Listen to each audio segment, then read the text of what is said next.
do Superman, Wonder Woman, Batman, and Spider-Man all have in common? For one, they're all superheroes. They also seem to live never-ending lives in comic books that are as invincible as the superheroes on their pages. Tonight, Roger Kissin and photographer Chris Karpinski take us on a trip through time with the Super Comics. They're old friends. You know their innermost secrets, their strengths, their weaknesses. You first met them when you were a kid, when you developed a relationship from month to month that would still be remembered many years later, even though you may not be keeping in touch as much as you used to. Just remember Mutt and Jeff, Maggie, and Jiggs and that, but I don't remember what they all did. I can't tell you that. You don't remember any storyline, any little thing? I can't recall any. No? No. Only thing, Maggie was bigger than Jiggs. Superman. Is that the favorite Mickey comic? Mouse. Mickey Mouse? Yeah. Remember any plot from Sergeant Fury? Any one particular plot that you could describe just real quick? No, I think they were all the same. Which was what? Kill the Germans. Ever read comic books when you were a kid? All the time, yes. What comic books did you read? Well, I was a great fan of like Superman and Captain Marvel, that type of thing. That dates me a little bit. What'd you like best about those guys? About those guys? Yeah. I think we all live in a kind of a dream world and a fantasy world, and I think we all fantasized about being Captain Marvel and Superman. An Uncle Scrooge story wherein he has to hide his money from the Beagle Boys, and so he hides it at the bottom of a lake, and the Beagle Boys find out and they blow up the dam. The last gentleman you heard is Herman Schultz. He is the owner of Cover to Cover magazine and comic shop on Barstow Street in Eau Claire. He's been collecting comics since he was 5 years old. My grandmother was an English teacher and taught me how to read and write before I ever entered school, and it was entirely due to my enthusiasm for wanting to know what was being said by the characters in the comic strips. But comics aren't only for kids, even though that was long thought to be the case. Herman says about a third of his customers are under 16, but the rest, 23 and older. The problem in the public's perception of comics as being juvenile trash was very much shared by the corporations that ran the comic publishing companies. The people involved in creating and producing the books, combined with people like myself who were selling them and marketing them, created the adult market almost entirely without the help of the comic book companies. Comic books were first introduced in the 1930s, and since then, its colorful history has followed a course worthy of a comic strip itself.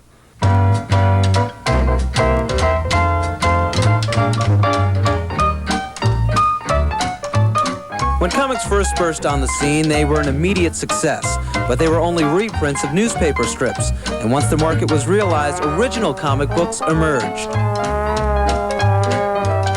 The Adventures of Superman. Faster than a speeding bullet. More powerful than a locomotive. Able to leap tall buildings at a single bound. Look, up in the sky. It's a bird. It's a plane. It's Superman. In 1938, Superman took off, and in a single bound took the medium to even greater heights.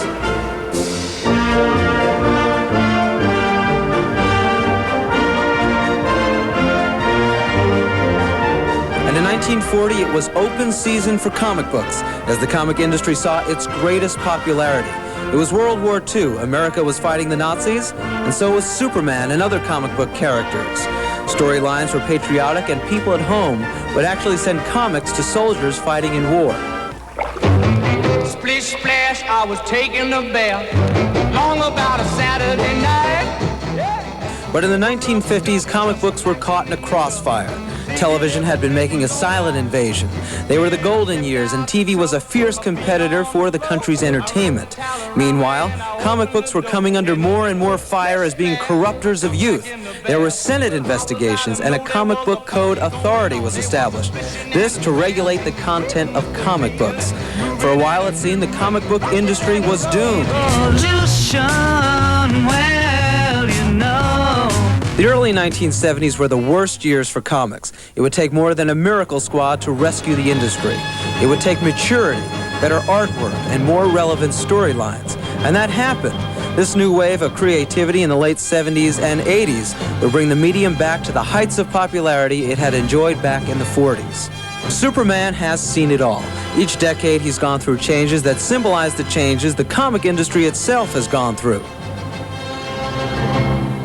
Well, early on he was powerful. He was kind of a bully, kind of hard-bitten. Crook didn't want to tell him what was going on. Superman would hold him out over the edge of the building and threaten to drop him. Not all that nice of a fellow, but then he was dealing with the criminal element. Of course. And so hard-bitten was the way to be.